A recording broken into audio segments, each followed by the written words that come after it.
bien, bonjour à tous. Je crois que nous sommes en live à présent. Est-ce que vous m'entendez bien? Vous pouvez mettre des éléments de en commentaire. Et je vais débuter l'enregistrement tout de suite. Voilà. Donc, je vais donc considérer que les personnes qui s'étaient inscrites, vous étiez un peu moins de 80 est inscrits, sont présentes pour celles qui pouvaient être là. De toute façon, les personnes absentes, vous recevrez le replay du webinaire, je vous l'enverrai ensuite. Et puis, écoutez, on va débuter. Bienvenue à ce webinaire où aujourd'hui nous allons explorer une question très contemporaine qui est la suivante: théologie et technologie. Est-ce que ces deux sujets font bon ménage ensemble? Je vais nous présenter brièvement. Moi, je suis Stéphane Hamelin, je suis l'animateur de ce webinaire et je suis fondateur d'une agence marketing qui a développé une expertise auprès des organisations chrétiennes. Et j'ai l'immense plaisir aujourd'hui d'accueillir deux invités qui sont très à propos pour le sujet de notre webinaire et qui vont nous apporter leur perspective unique sur ce sujet. Alors d'un côté, nous avons Pascal Denot. Beaucoup d'entre vous le connaissez probablement parce que c'est à la fois un pasteur et puis surtout, mais également un animateur renommé, notamment d'un podcast qui s'appelle Coram Deo. J'ai vu, Pascal, qu'on était déjà à l'épisode 344. Ça fait donc quelques temps que tu animes ce podcast à présent. Et puis ces réflexions profondes, bien souvent, elles sont accessibles. Et puis elles sont également accessibles et elles enrichissent la foi, de, je crois, plusieurs milliers d'auditeurs chaque semaine. Et puis nous avons également autour de cette table ronde Francis Rouvinet, qui est docteur en sciences bibliques et qui est également responsable du logiciel d'études bibliques Logos pour la francophonie. Et Francis est un fervent défenseur de l'intégration de la technologie dans les pratiques théologiques. Et alors aujourd'hui, l'objectif, c'est pas de peindre un tableau ni idéaliste ni alarmiste concernant le rapport entre la théologie et la technologie, mais c'est plutôt de nous aider à voir comment ces deux domaines peuvent se compléter, se renforcer l'un l'autre. Donc pour cela, on va discuter des différentes opportunités et défis que présente l'ère numérique pour la théologie, et sans perdre de vue, bien évidemment, les valeurs qui sont essentielles à notre foi chrétienne. Alors, pour débuter, avant de débuter, je vais préciser quelque chose. Vous aurez probablement des questions, des réflexions dont vous aurez envie de faire part, et on aura un temps de questions-réponses à la fin de cet échange. Donc, vous pouvez les mettre dans le chat, et à la fin, on prendra ces questions les unes après les autres. Mais débutons sans plus tarder avec vous, Francis et Pascal. Et tout d'abord, la question que j'aimerais vous poser, c'est dans la volonté de poser un cadre qui, à mon avis, est essentiel à notre réflexion.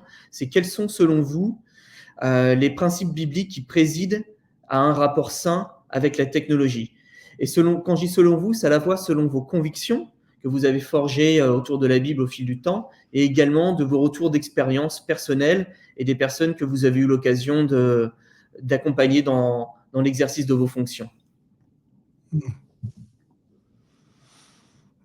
Allez-y, Francis, je vous laisse commencer. Vous êtes l'expert de chez Logos, alors on veut vous entendre. Bon. Je veux commencer en saluant nos auditeurs. Merci d'être là et merci à Stéphane de m'avoir invité. C'est un plaisir de pouvoir contribuer à cette discussion et réflexion ensemble sur l'intersection entre la technologie et la théologie, donc l'usage de la parole. Alors, c'est une question large que nous avons devant nous quand on parle des principes bibliques qui président à un rapport sain avec la technologie. En y réfléchissant, j'ai pensé au tout début à l'histoire de ce qui s'est produit à Babel. C'est vraiment un passage pertinent au développement de la technologie dans l'espèce humaine qui se passe très tôt dans notre histoire, où on voit, donc c'est en Genèse chapitre 11, l'espèce humaine qui se réunit pour faire une construction qu'ils n'ont jamais faite auparavant. Et dès dès lors qu'ils se mettent ensemble et qu'il y a cet effet, on va dire, mondial à l'échelle de l'époque, pour mettre à profit ces technologies de construction qu'ils ont appris, malheureusement, cela part dans une mauvaise direction. La mauvaise direction, c'est qu'ils veulent être comme Dieu. Et au lieu d'utiliser cette technologie pour se rapprocher de Dieu, en fait, ils se dirigent vers l'idolâtrie.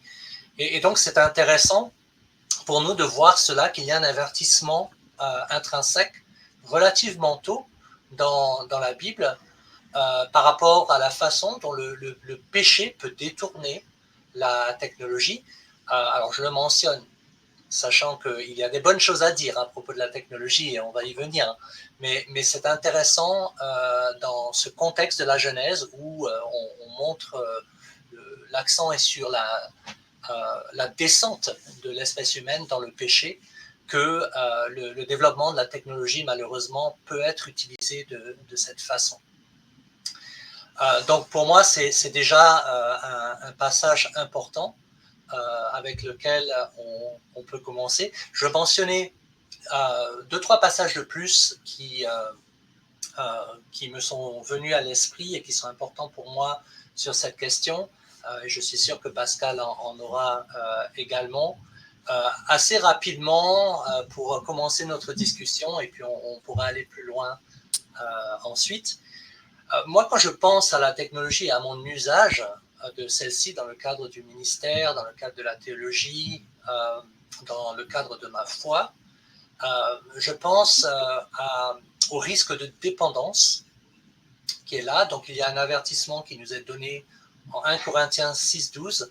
Ce n'est pas un passage qui parle de la technologie spécifiquement, mais il y a quand même un principe qui est là. Et c'est Paul qui nous dit que tout m'est permis, mais tout n'est pas utile. Tout m'est permis, mais je ne permettrai à rien d'avoir autorité sur moi.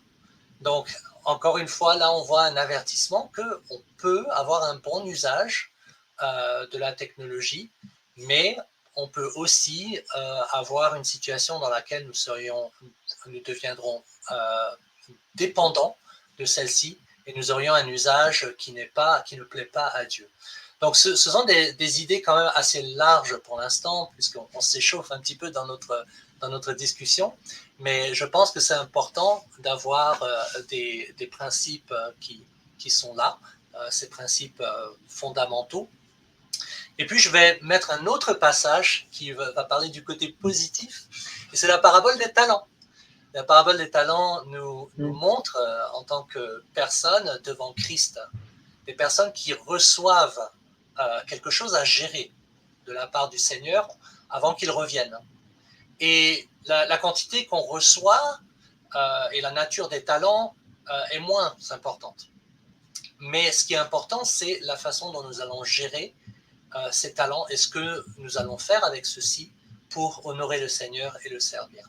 Et je pense que là encore, on peut jeter ce principe dans la discussion et de dire, OK, quand nous pensons à l'usage de la technologie, en rapport donc au ministère et à la théologie, nous devons penser à cet aspect.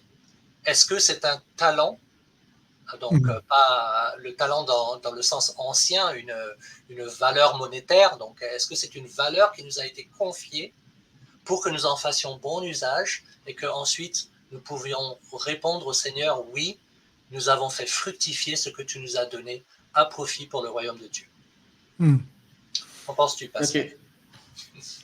Je trouve que ce sont des remarques qui sont pertinentes et même judicieuses parce que c'est effectivement difficile de partir d'un livre qu'on pourrait dire pré-technologique, la parole de Dieu, où le progrès technique n'était pas très avancé, mais qui est le livre qui nous communique la pensée de Dieu sur tout ce qu'on doit savoir.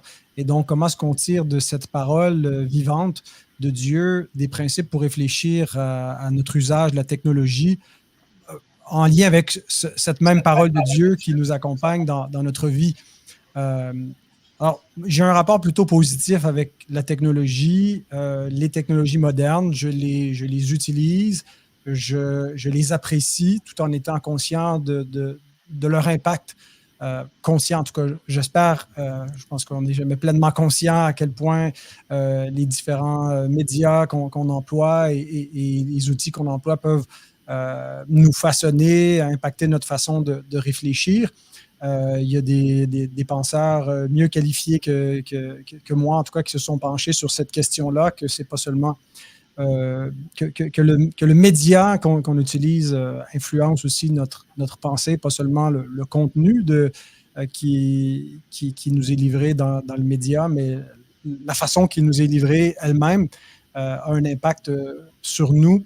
Il y a des penseurs évangéliques là, qui ont écrit un peu sur cela, Génération Smartphone et autres, des livres là, qu'on a vu paraître, qui, je pense, sont utiles pour réfléchir à notre usage de la technologie. Mais donc, je confesse d'emblée que j'utilise la technologie, j'utilise les logiciels bibliques depuis, même avant l'avènement de Logos. J'étais sur BibleWorks et puis c'était les outils de logiciels bibliques.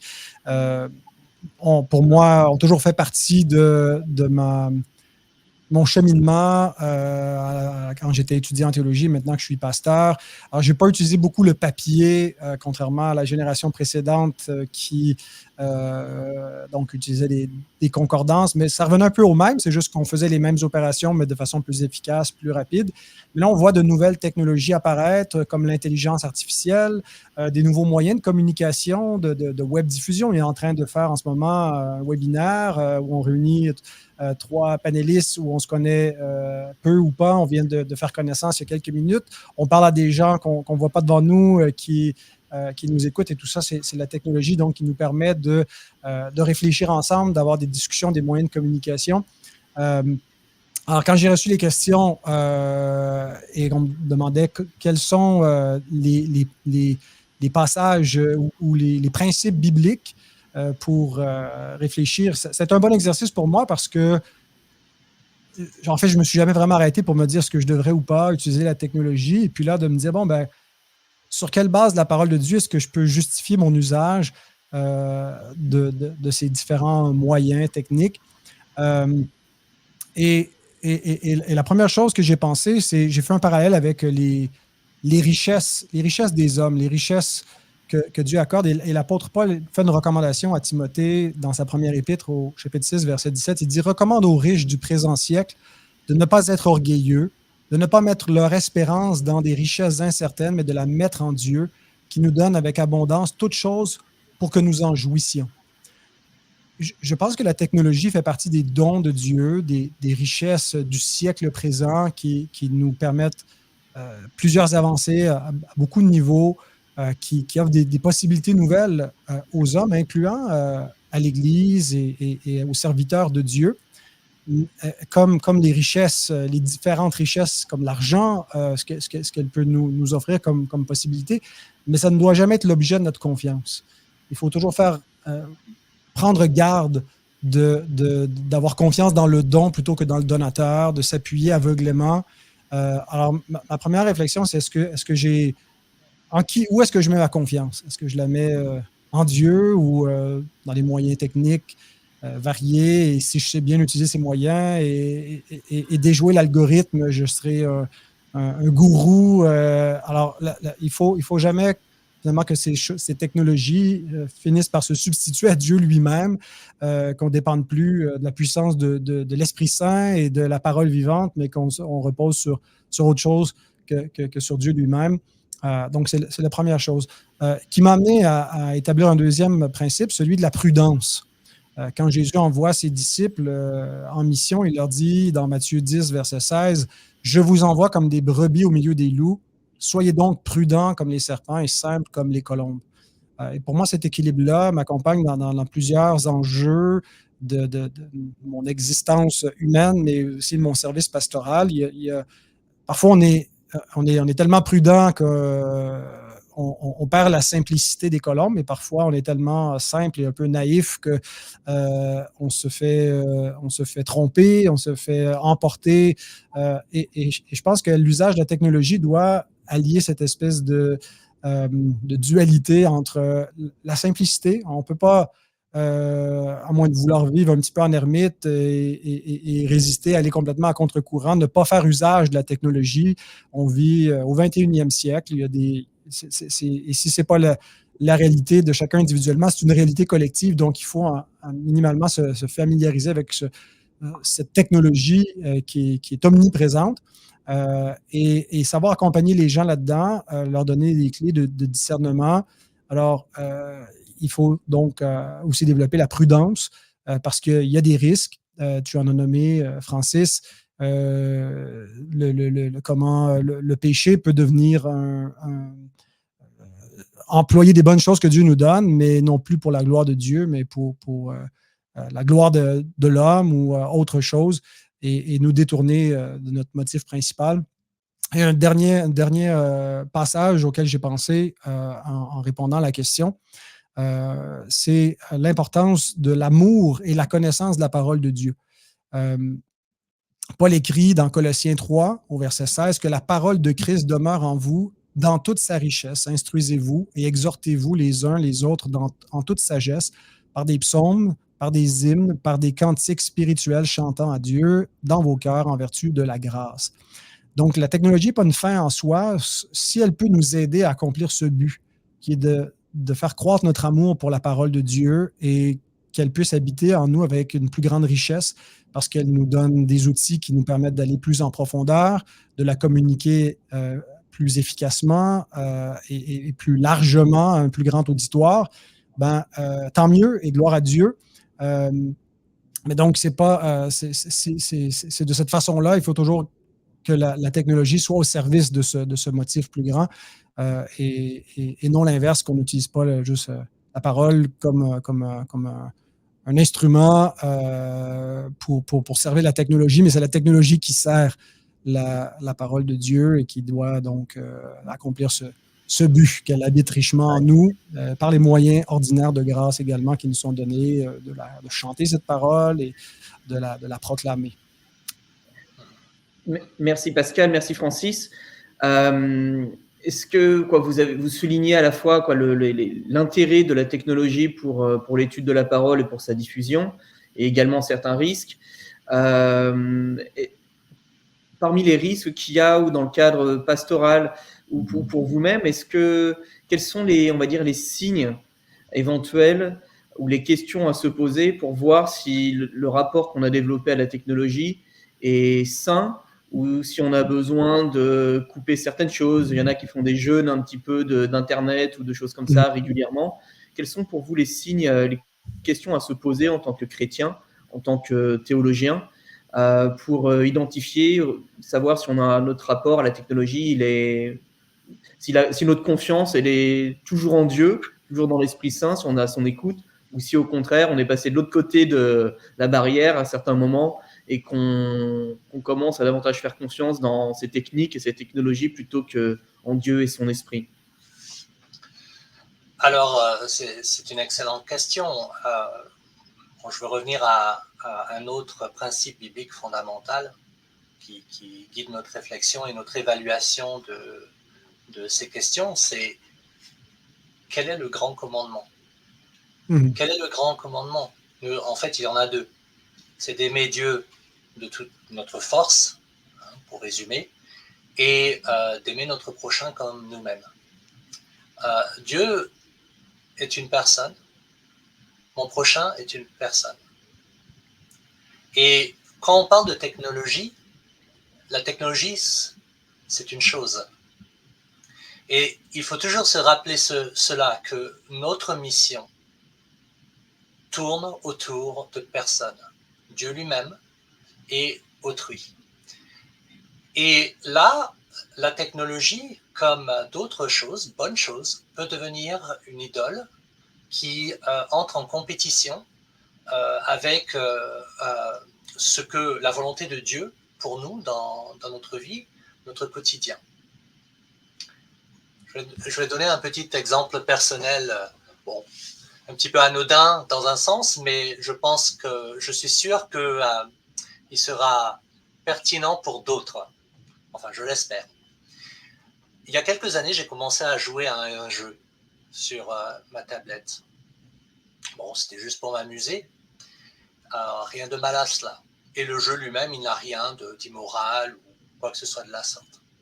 Mais c'est un bon jeu. Et j'ai commencé à vraiment y être accroché. Et puis, bon, il y avait un aspect d'équipe, il fallait communiquer avec d'autres personnes, on se fait des amis virtuels, etc. Et puis, on rentre de plus en plus dedans. Et puis, de fil en aiguille, j'ai vu que j'y passais de plus en plus de temps. Il y avait des événements organisés à certaines heures. Là, je dois commencer le travail. Là, normalement, c'est le temps que je prendrais pour prier ou lire. Et puis là, on se voit en train de penser progressivement à ce qui est devenu une sorte de dépendance, en fait, qui entre en compétition avec des choses plus importantes. Le temps passé avec la famille, le temps passé avec autrui, cette liberté mentale de ne pas penser à son jeu, c'est pas si important que ça, c'est juste un jeu. Et on voit que comment la technologie peut manger notre temps, notre attention, à un point où finalement nous n'avons plus cet espace mental, même cet espace spirituel, pour être disponible pour les autres et même être disponible devant Dieu. Et donc, bon, c'est un petit, ce que je veux dire, c'est un petit exemple comique, c'est juste un jeu, mais c'est un exemple réel. On le voit, on voit les interruptions des notifications, par exemple, si on devient accro à Facebook ou à d'autres réseaux sociaux où on a besoin d'avoir des réponses ou de l'approbation de quelqu'un d'autre, on veut voir comment ils vont réagir. Et si on devient accro, on est toujours suspendu au téléphone, à ce moment-là, ça devient un problème. On le voit dans les églises. Ouais. On le voit. Des personnes qui sont en train de regarder leur téléphone. Est-ce qu'ils ont eu une réponse? Est-ce qu'ils ont eu une notification pendant le culte? Alors, moi, j'aime à plaisanter à dire comment on vivait avant. On survivait sans la télévision, sans Netflix, sans le téléphone. Et maintenant, on s'en sent incapable, bon, entre guillemets. Ce que je veux dire, c'est que quand nous ressentons ce besoin de constamment utiliser la technologie, c'est un signe. C'est un signe qu'il y a quelque chose qui ne va pas. Il y a un déséquilibre qui est là et nous devenons esclaves à celle-ci. Et pour moi, je vois cela comme un réel danger. Il y a des gens qui jouent à des jeux pendant les cultes. Cela arrive. Et qui n'ont plus même cette capacité de se concentrer sur un message ou de se concentrer sur une présentation.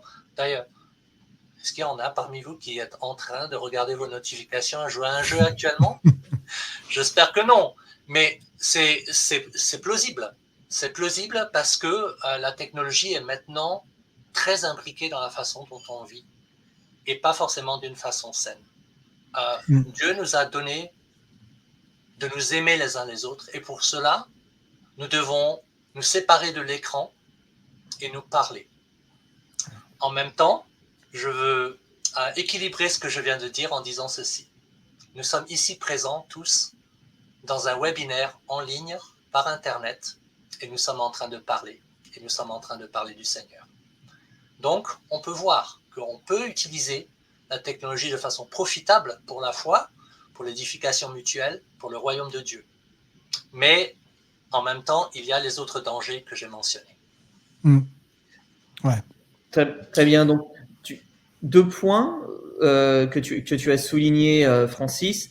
Le premier, ne pas oublier le grand commandement, les deux gros commandements qui sont liés, c'est-à-dire c'est au service de Dieu et des personnes que ça doit rester. La technologie, on peut évaluer un peu notre rapport à la technologie à travers ce filtre. Et le deuxième point que tu as évoqué, que je suis en train d'oublier, mais je voulais dire quelque chose de très intéressant qui reprenait tes propos. Mais il y avait un deuxième point intéressant que je rappellerai plus tard ou que tu rappelleras plus tard. Je vais laisser la parole à Pascal pour les choses complémentaires qui pourraient éventuellement nous apporter sur ce sujet. Ça doit être parce que tu as été déprogrammé par tout l'afflux de notifications, de divertissements constants, et puis notre pensée n'arrive plus à rester fixée maintenant. Mais c'est vrai qu'on voit cet effet-là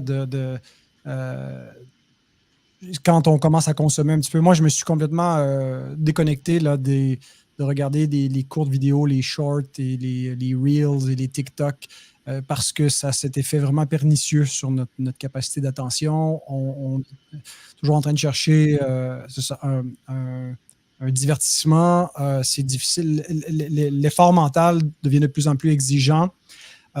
Et je voyais en fait ma capacité de lecture se dégrader.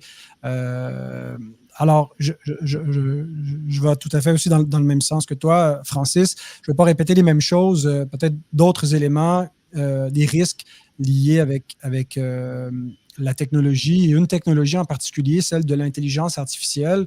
C'est des inquiétudes que l'ensemble des établissements scolaires ont en ce moment, c'est de dire, les étudiants ne feront plus les efforts de penser par eux-mêmes, ils vont faire les travaux par une intelligence artificielle qui peut corriger, qui peut écrire mieux que ce qu'on écrit. Alors, comment est-ce qu'on peut utiliser l'intelligence artificielle? Est-ce qu'on peut utiliser l'intelligence artificielle dans un ministère pastoral, dans lien avec des travaux d'écriture, de recherche, la préparation de sermons et autres? Je le fais, mais il ne faut pas lui faire le travail à notre place. Alors, comment ça fonctionne concrètement? C'est son grosse annonce, là. Pascal Denot fait faire ses sermons par l'intelligence artificielle. C'est pas ce que j'ai dit. Non, en fait, j'utilise l'intelligence artificielle, j'utilise ChatGPT, entre autres pour me familiariser un peu avec ce que c'est, sachant que les gens vont l'utiliser et voir un peu comment ça fonctionne. Et je pense que j'ai compris, là, bon, ça c'est pas trop sorcier, après quelques temps, on voit un peu comment on peut l'utiliser.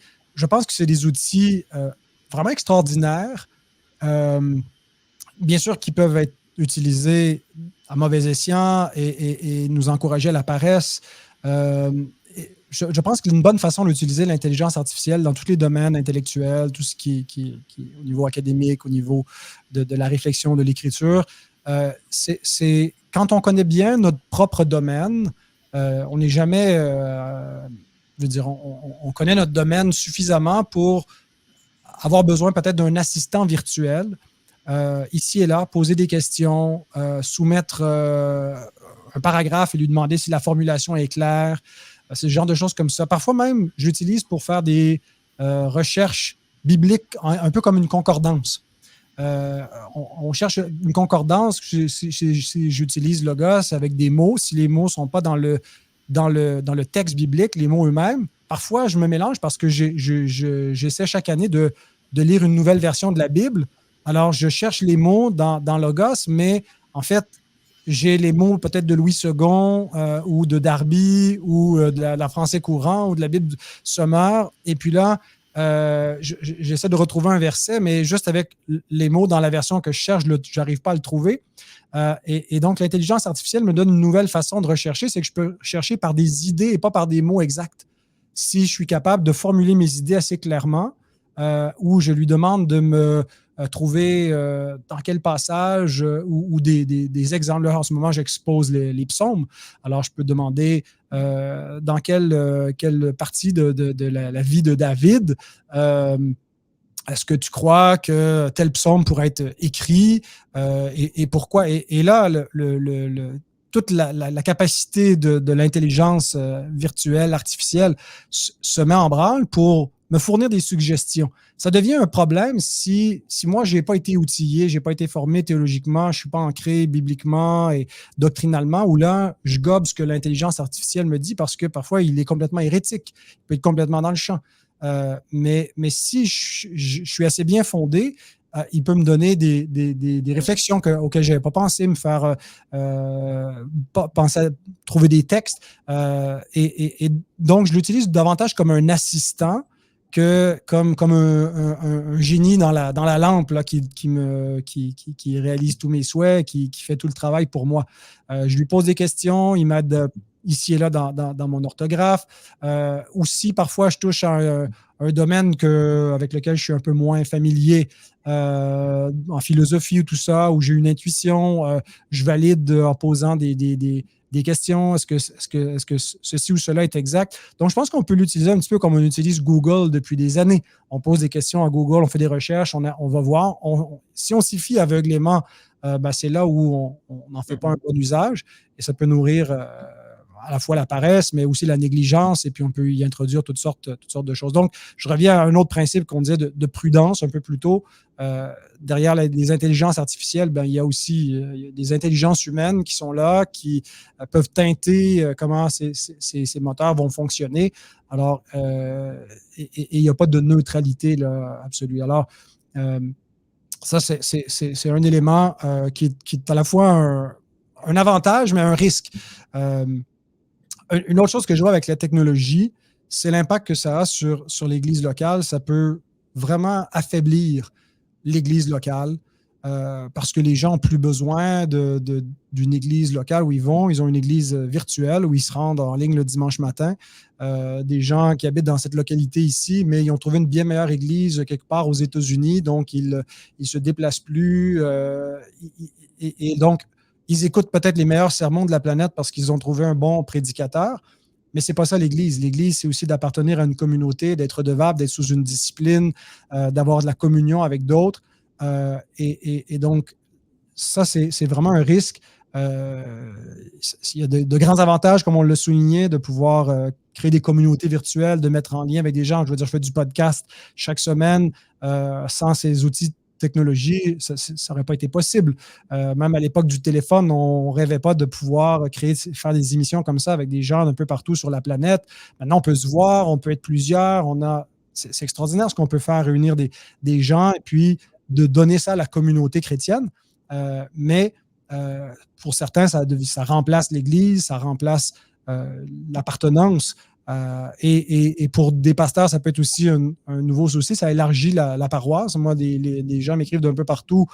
Puis là, je deviens leur pasteur. Au début, je répondais à ça, mais je ne veux plus faire ça. Je ne veux pas être le pasteur de gens que je ne connais pas véritablement, qui sont pas de ma paroisse. Donc, il y a vraiment un risque de ne pas respecter ce qu'est l'Église dans sa nature, tel que Dieu l'a pensé. Il l'a mis quelque part. Il y a une notion d'église locale, de rassemblement des croyants. Et la technologie, si elle est bien utilisée, peut servir l'église locale, mais elle peut aussi lui nuire. D'accord. Francis, toi qui as été pasteur, alors il n'y avait pas d'intelligence artificielle et tout ça au moment où tu étais pasteur, je crois, mais qui a été pasteur et surtout qui, dans le cadre de ta fonction chez Logos, tu es amené à échanger avec beaucoup de pasteurs qui utilisent la technologie et tu observes leurs usages également de la technologie. Quels sont les retours que tu peux nous faire, que tu as pu observer de ce qui est bon et de ce qui est peut-être moins bon dans les usages de cette technologie, d'un point de vue pastoral, j'entends. Oui, alors, vous auriez peut-être entendu parler de ce fait divers l'année dernière, où il y a une église en Allemagne qui a mis au point un culte entier fait par ChatGPT. Donc, il y avait un avatar. Donc, pour ceux qui ne connaissent pas, un avatar est une représentation virtuelle d'une personne. Je peux mettre un avatar qui a mon visage et qui parle comme si c'était moi, sauf que ce n'est pas moi, c'est l'IA qui parle. Et donc, cet avatar a fait le culte, a présidé le culte, les chants, la prière et le message. Et puis, il y a eu des réactions diverses. Il y a des gens qui ont trouvé ça bien. Et puis, d'autres qui ont trouvé que ça manquait d'âme. Mais c'est important parce que déjà, il y a le fait que ce soit arrivé. C'était une expérience. Mais ensuite, il y a tout le débat que cela a suscité dans la communauté chrétienne qui montre qu'il y a un questionnement à ce sujet. est-ce qu'on peut utiliser l'intelligence artificielle comme substitut bon ou suffisant pour ce qu'on pourrait dire le mode de prédication et de ministère classique. Donc pour examiner cette question, moi j'aimerais revenir à une question plus fondamentale. On parle donc de l'usage de l'intelligence artificielle dans l'étude de la Bible. Pourquoi est-ce qu'on étudie la Bible au départ? Nous l'étudions pour être édifiés, pour être transformés en Christ. Or, la Bible elle-même nous enseigne de façon très claire que la seule transformation spirituelle qui puisse être opérée se fait par l'œuvre du Saint-Esprit. L'Esprit agit avec notre être intérieur, au travers de la parole, au travers de l'enseignement. C'est-à-dire qu'un enseignement, ce n'est pas juste des idées sur papier qu'on peut lire. Nous le savons très bien, nous pouvons lire de bonnes choses, mais que ces choses n'aient aucun effet sur nous. Nous le voyons même dans l'évangélisation, lorsque le message de l'évangile est partagé, toutes les choses vraies sont dites, mais qu'il n'y a pas de réaction, parce que la semence a été semée, mais elle tombe le long du chemin, ou elle tombe dans les endroits rocailleux, et elle ne fructifie pas. La seule fructification qui est possible est au travers de l'Esprit Saint. Donc, une fois que nous savons cela, que l'Esprit doit agir au travers de la parole, donc on voit Éphésiens 6, 17, la parole de Dieu est l'épée de l'Esprit, donc il utilisait cette épée en nous pour percer dans le cœur. Alors, la prochaine étape, c'est de penser à comment est-ce que ce ministère de l'Esprit opère dans le monde, en nous, dans la vraie vie, pas dans la vie virtuelle. Et là encore, l'enseignement de la parole, c'est que Christ a donné à son Église des apôtres, des prophètes, des enseignants pour l'enseigner et l'édifier. On voit cela en Éphésiens 4, 11 et dans d'autres passages similaires. Il a donné des dons de l'Esprit à son Église. C'est au travers de ces dons que l'enseignement, la prédication et la direction spirituelle doivent opérer. Je pense que nous serions tous d'accord sur le point suivant, qu'on peut avoir de très bons orateurs humains, mais s'ils n'ont pas l'esprit, s'ils ne parlent pas par l'esprit ou conformément à l'esprit, ceci est vain. Nous voulons une église, et quand je dis nous voulons, c'est Dieu qui veut cela, mais notre désir doit s'aligner avec le sien. Une église qui est édifiée par l'Esprit de Christ à l'œuvre en elle. Et donc on en revient au principe que j'ai évoqué plus tôt. Dieu agit dans les personnes, pour les personnes, au travers de personnes. L'IA n'est pas une personne. L'IA peut donner des réponses, mais ces réponses n'ont pas de qualité spirituelle en tant que telle. C'est du contenu pour notre tête qu'on peut lire, on peut trouver cela utile et ça peut mener à l'édification. Mais ce n'est pas le modèle de ministère que Dieu a choisi. Dieu veut agir au travers de ses serviteurs. Vous et moi, nous devons parler par l'Esprit. Donc, pour moi, quand je pense à l'intelligence artificielle, déjà, je vois ce principe qui met une contrainte sur comment nous pouvons l'utiliser. Il faut garder cela à l'esprit. Maintenant, je suis d'accord avec Pascal et moi aussi j'utilise l'IA. Mais mon usage rejoint un petit peu ce dont Pascal parlait plus tôt.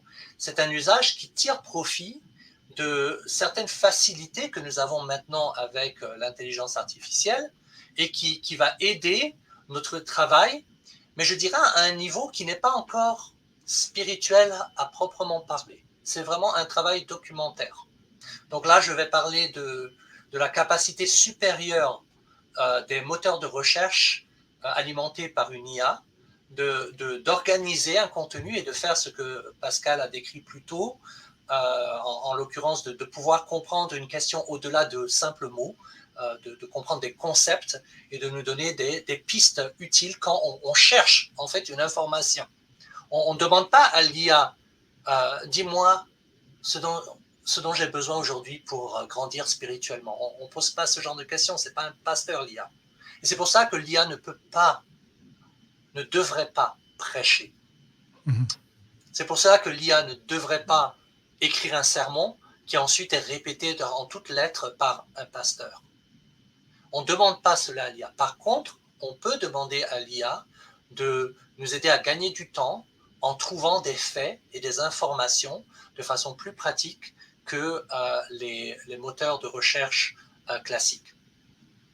Un dernier point aussi qu'il ne faut pas oublier quand cela en vient à l'IA, on parle d'intelligence artificielle et souvent c'est un titre un peu glorieux parce que ce n'est pas toujours si intelligent que ça.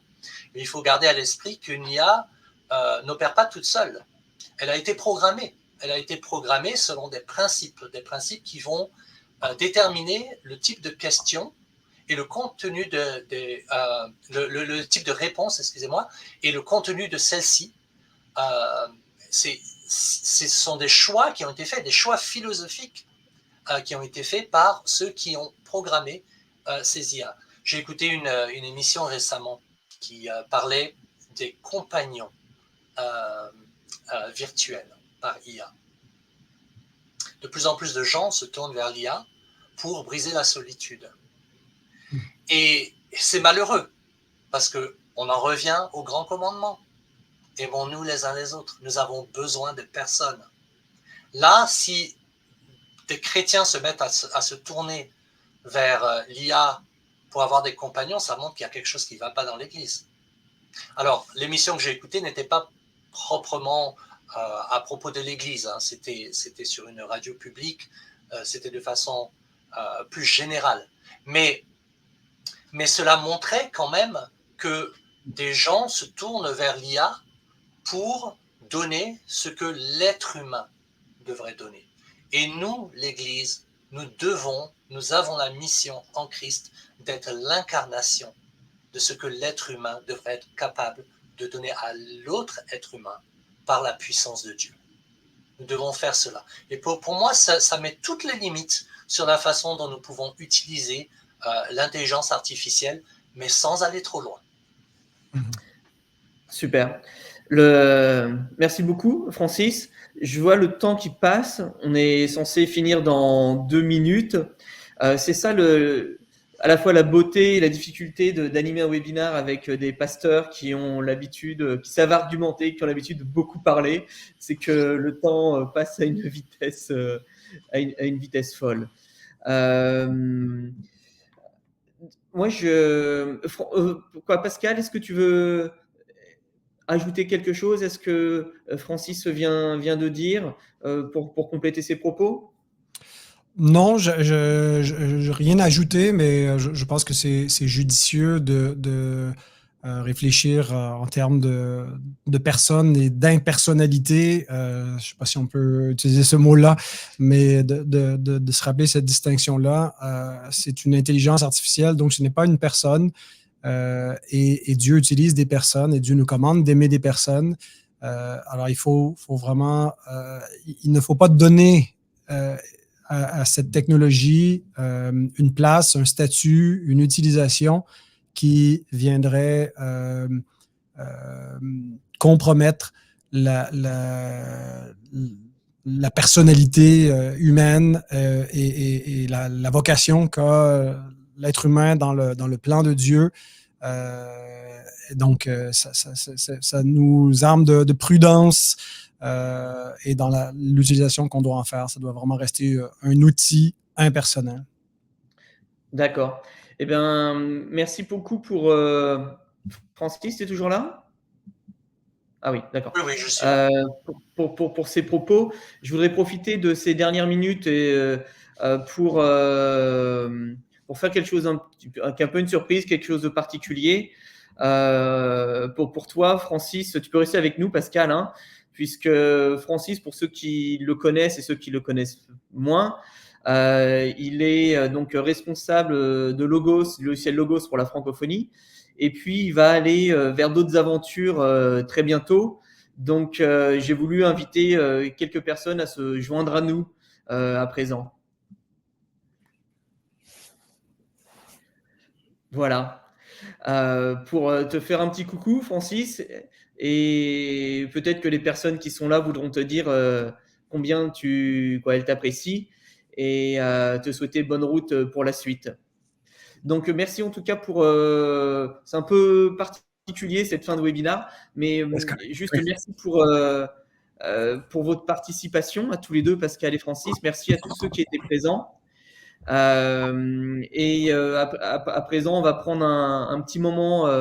Peut-être on va changer de langue, on va passer à l'anglais parce que c'est une équipe un peu internationale.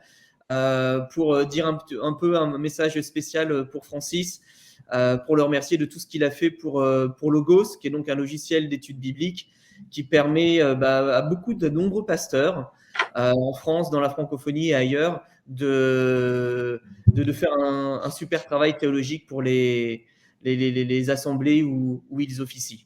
Voilà. So maybe we can switch in English.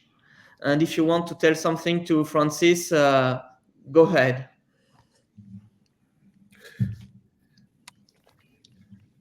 Well, Francis, thank you for working so hard here for all these years for us to build the French line of business. We will miss you. Thank you so much for all your sweat and effort and short nights. Thank you all for your spiritual vision that you brought to the table. It was very impressive for me. Thank you. Working with you for the last 4 years was really grateful for me. And then, so whenever we had a prayer time together, it was really grateful too. And then may the Lord with you and guide you. And then wherever you go, you will like whatever you do with the people and for the kingdom of God, for sure. I'm going to miss you a lot, Francis. Yeah. Francis, we will miss you a lot. Thank you for your kindness, always ready to help us in everything. So we will miss you a lot. Thank you for everything that you do here in the Logos for French and for us too. Hi, Francis. I'm so sorry for leaving. So thank you for your service and your incredible job for the French LOB. And also, please come back later. Yeah, I really appreciate your collegiality, and I was looking forward to learning more from you in the future, which will not be possible, at least not in this way. So I wish you all the best. Blessings for your future and your work in the kingdom in other capacities. Yeah, I don't see Yawen. Where is she? I will. Yeah, not sure. Sure. Okay. Rodrigo's looking for her. Okay. Thank you very much. I was really surprised. J'ai été bien surpris. Je dis cela en français pour le reste d'entre vous, nos auditeurs qui parlent pas l'anglais. C'était vraiment une surprise d'avoir mes collègues qui interviennent à ce moment-là. Nice. Thank you so much, everybody, for your kind words, and yeah, it's been great to serve the Lord in this way, and serving the Lord is like serving in the army. In the army, it's unfortunate that there's always work because it's something broken, but in the kingdom of God, it's great that there's always work to be done, and I rejoice in that, and yeah, we'll keep in that. Here's Yahweh. He's crying. Oh, friend. Oh, I don't see Francis anymore. Okay. Maybe we can. On va pouvoir continuer, passer du temps avec Francis pour l'équipe de Logos sur un Google Meet à part. Merci beaucoup d'avoir été avec nous. Merci Pascal Désolé pour cette fin impromptue à laquelle tu t'attendais pas non plus. J'avais prévu du personnel, j'ai décidé ça un peu au dernier moment. Mais merci pour la richesse des échanges. Et puis, il y aura d'autres webinaires de ce type sur cette même problématique qui avait l'air de vous intéresser. Donc, et je vous enverrai un email à toutes les personnes qui étaient inscrites pour vous envoyer des éléments concernant Pascal, si vous voulez poursuivre ces échanges, concernant ses livres, concernant son podcast, et puis concernant Logos également. Merci à tous, et puis à très bientôt. Au revoir. Au revoir. Good to see you, Pascal. Bye. Au Japon.